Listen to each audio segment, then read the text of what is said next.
Allah tidak mengangkat luka mereka, Allah tidak mengangkat kezaliman dalam kehidupan mereka, tetapi Allah menguatkan hati mereka, dan itulah penjagaan Allah kepada mereka.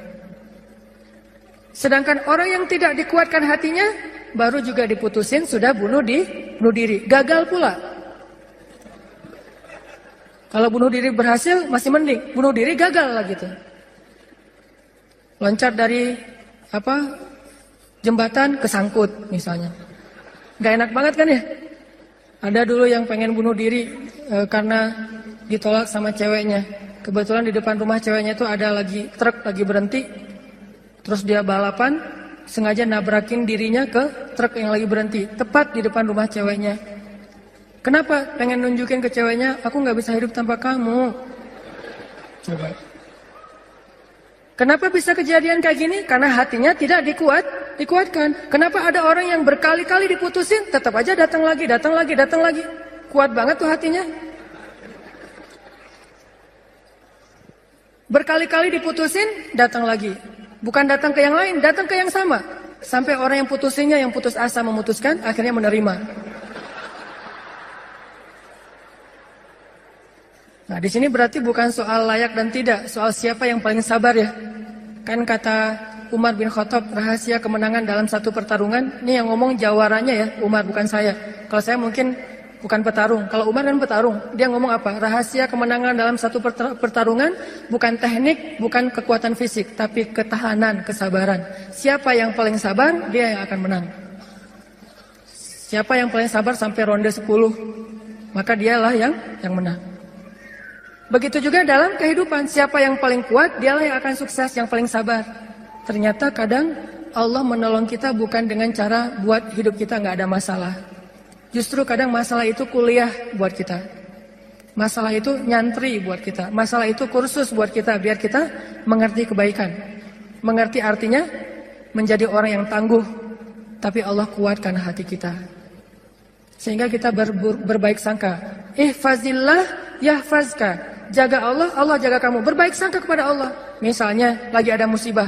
Oh, kayaknya Allah mau ganti yang lebih baik nih. Kayak gitu. Ada musibah langsung berbaik sangka, Allah mau ganti yang lebih baik. Istri saya tuh salah satunya, dan beliau aktivis mengurus pasien-pasien kanker yang kurang mampu di Bandung. Jadi kita punya namanya Rumah Teduh, menampung ada sekitar 6 rumah, menampung lebih dari 70 pasien, termasuk ada yang dari Garut, dari Tasik, dari pelosok-pelosok, bahkan ada yang dari Garut bagian selatan yang kemarin sempat kita anterin, udah meninggal pakai ambulan. Dari Bandung ke rumahnya itu 12 jam. Karena pertama udah sampai di jalan raya harus digotong, nggak bisa naik mobil ke atas, ke bukit gitu. Gotongnya aja sejam. Kalau pakai motor nggak mungkin kan, bawa tandu kan, pakai motor nggak mungkin ya. Tapi kalau teman-teman anak-anak motor kayaknya bisa nih ngetrik ya, bawa.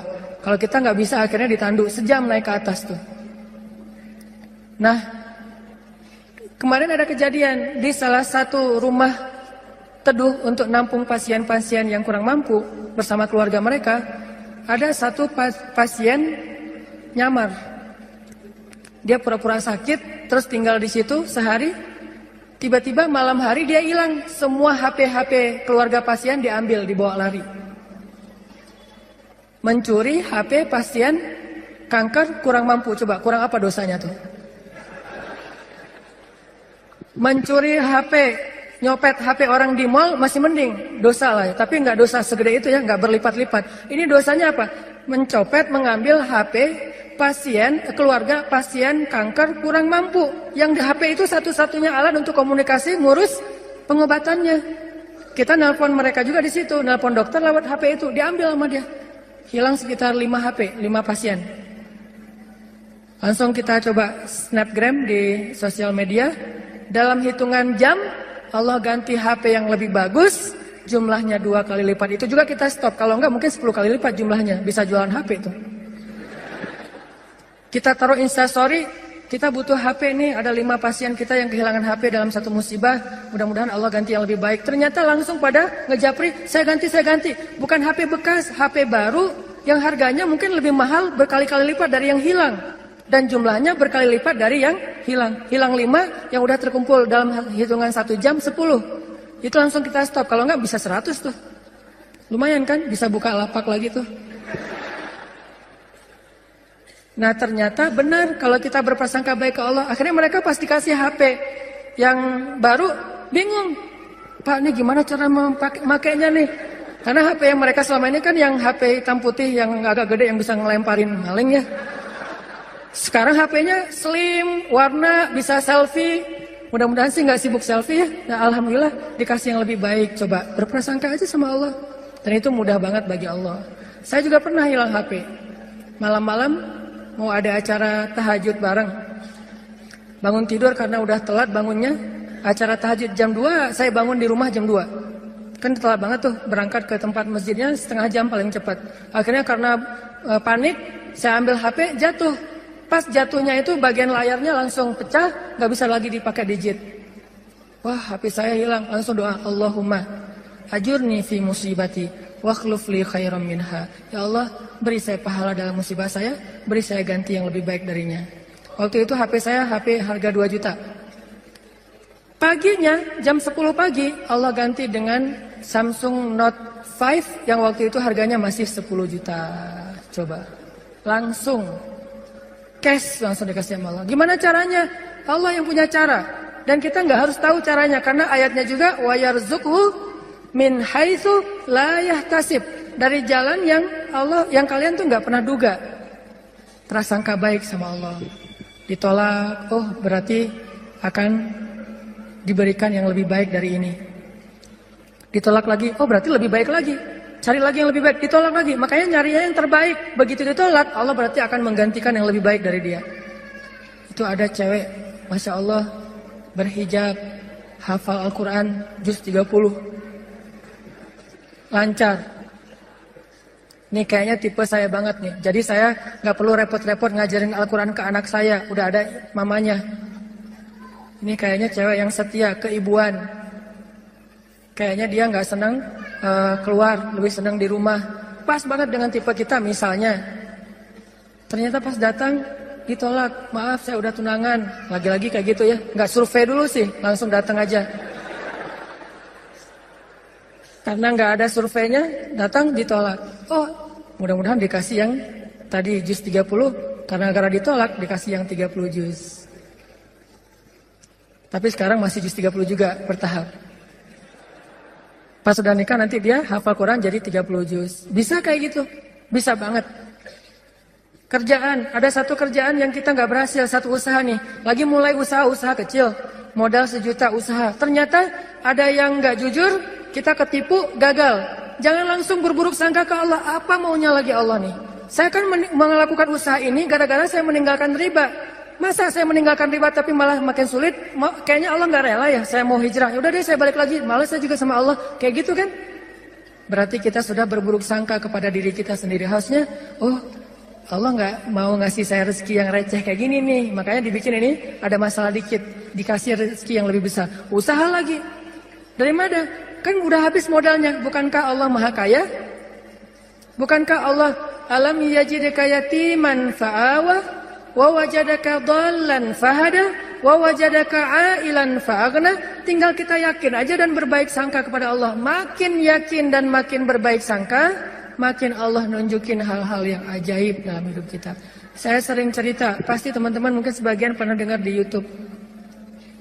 Gimana saya ngebuktiin kebesaran Allah dengan sedikit mengambil resiko gambling, yaitu berangkat ke luar negeri nggak punya modal sama sekali.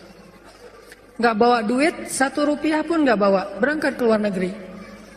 Terus apa keyakinan saya baik sangka kepada Allahnya? Saya cuma berbaik sangka waktu itu Allah di Indonesia sama Allah di Mesir itu sama. Beda nggak Allah di Indonesia dengan di Mesir? Sama kan ya? Terus yang ngasih makan kita di Indonesia? Allah. Berarti yang ngasih makan kita di Mesir? Allah juga. Ya udah, berarti nggak ada masalah. Orang yang ngasih makannya sama, kecuali yang ngasih makannya beda. Di Indonesia yang ngasih makan ayah, berarti di Mesir harus cari ayah mertua. Ayah bukan pemberi makan, tetapi ayah yang Dengan lewat dialah Allah memberi kita makan. Tapi punya cara yang lain, Allah lah pemberi makan. Akhirnya saya berangkat. Allah di Indonesia dengan Allah di Mesir sama.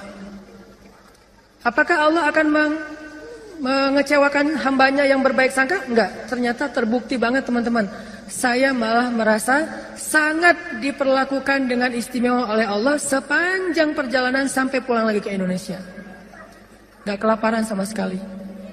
Ikhtiar. Cuman kadang kita ikhtiar habis-habisan, kalau Allah mengatakan tidak ya tetap aja nggak bisa. Ada juga orang yang ikhtiarnya biasa-biasa aja, Allah bilang ya, dapatnya lebih dari apa yang dia ikhtiarkan. Saya jual bakso, jual doang, yang masak teman, karena saya nggak bisa masak. Saya bilang ke teman, lo masakin bakso, nanti biar gua yang jual. Nanti bagi 2, lo 30%, saya 70%. Oh ya boleh-boleh, dia masak, terus saya jualan bakso ke warga Indonesia yang ada di Mesir. Plus warga Malaysia, karena Malaysia lebih banyak daripada Indonesia. Indonesia sekitar 3.000, Malaysia sekitar 6.000, Malaysia sekitar 12.000. 2 kali lipat jumlah mahasiswa Malaysia jualan. Lagian kalau orang Malaysia mungkin karena nggak terbiasa makan bakso, nggak bisa ngebedain bakso enak dan nggak enak ya. Jadi lebih aman nih. Jangan jual bakso ke orang Bandung, ketahuan banget nggak enaknya. Karena orang Jawa Barat kan banyak jual bakso tuh. Ini nggak kayak bakso di tempat saya, jual bakso ke mereka. Dan saya ngasih jumlah pentol baksonya tergantung mood. Kalau orangnya kayaknya nyaman nih, enakan nih, kasih banyak. Kalau orangnya nyebelin, kasih aja 2, cukup lah. Datang wajahnya cemberut gitu, mau apa? Beli bakso. Oh ya, 2 kasih aja. Terus temennya, Mas, iya, mau apa? Beli bakso? Boleh? Oh boleh. Oh, kasih 10. Akhirnya pas makan berdua, ngeliat sebelah, kok beda?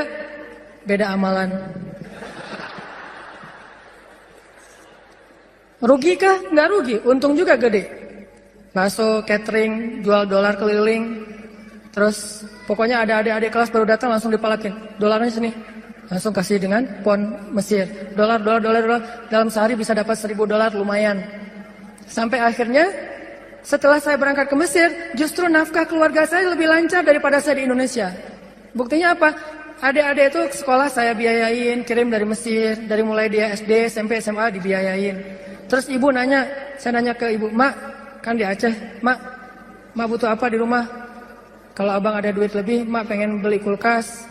Karena seumur-umur saya, kita belum pernah punya kulkas sendiri, rumah juga ngontrak. Kalau Ramadan itu ngambil es dari rumah tetangga. Nah ini mau Ramadan nih, pengen punya kulkas sendiri. Oh boleh Mak, berapa aja lah. Yang 5 juta juga gak apa-apa kata Mak. Kemahalan. Akhirnya saya kirim 1,5 juta beli kulkas yang 1 pintu, yang kecil.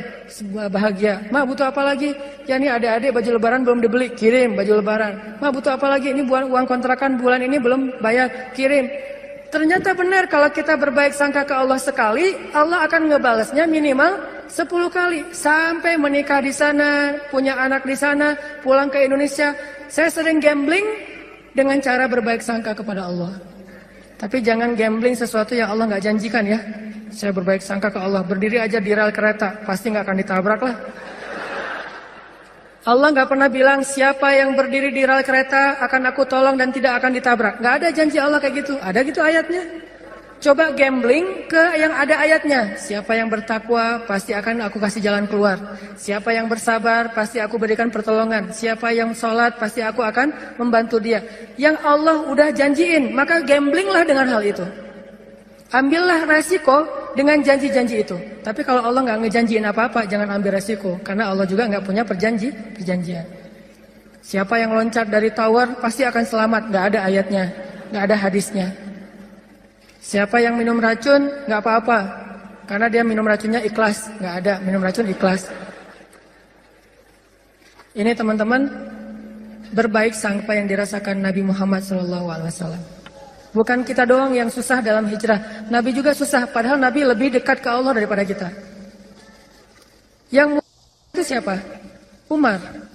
Itu hijrah yang paling mudah. Sebelum hijrah, posting dulu. Besok mau hijrah, hari ini posting. Captionnya apa? Wahai orang-orang Quraisy, ketahuilah bahwa saya besok bakalan hijrah. Siapa yang pengen istrinya jadi janda, anaknya jadi yatim, tunggu saya di balik bukit itu, langsung share location, bukit yang mana. Umar tuh yang posting dulu, nggak ada yang berani nge-like coba. Sepi aja tuh postingan Umar yang paling sepi itu. Nggak ada yang berani nge-like, nggak ada yang berani komen, diem aja anteng. Besoknya Umar hijrah, ada nggak yang berani nungguin Umar di luar kota? Nggak ada. Yang berani mencegat Umar? Nggak ada. Karena mencegat Umar sama aja dengan bunuh diri. Ada dua orang yang nggak berani dicegat di Quraisy itu, Umar sama Hamzah. Sedangkan Rasul dan Abu Bakar orang yang dianggap lemah. Walaupun sebetulnya Nabi kuat, cuman nggak pernah bertarung, nggak pernah mukul orang sehingga nggak ditakuti. Kalau adu kekuatan pasti Nabi itu paling kuat, cuma kan nggak pernah mukulin orang, sehingga dianggap ini mah orang nggak menakutkan. Kalau Umar kan sering mukul orang, bukan sering, hobi itu. Sebelum hijrah, hobi mukul orang. Sama kayak Nabi Musa, hobi noel orang, noel aja mati. Lo apaan sih? Mati. Kan orang Kipti kan ditoel sama Nabi Musa, belum diapa-apain, baru ditakol dikit lah, udah mati. Ini Umar. Paling gampang hijrah itu Umar, sedangkan Nabi sendiri yang lebih soleh daripada Umar, susah hijrahnya. Harus sembunyi-sembunyi, harus diam-diam, harus ngambil arah yang berlawanan dari kota Madinah. Kota Madinah ke sebelah sini, Nabi malah perginya ke sebelah sini.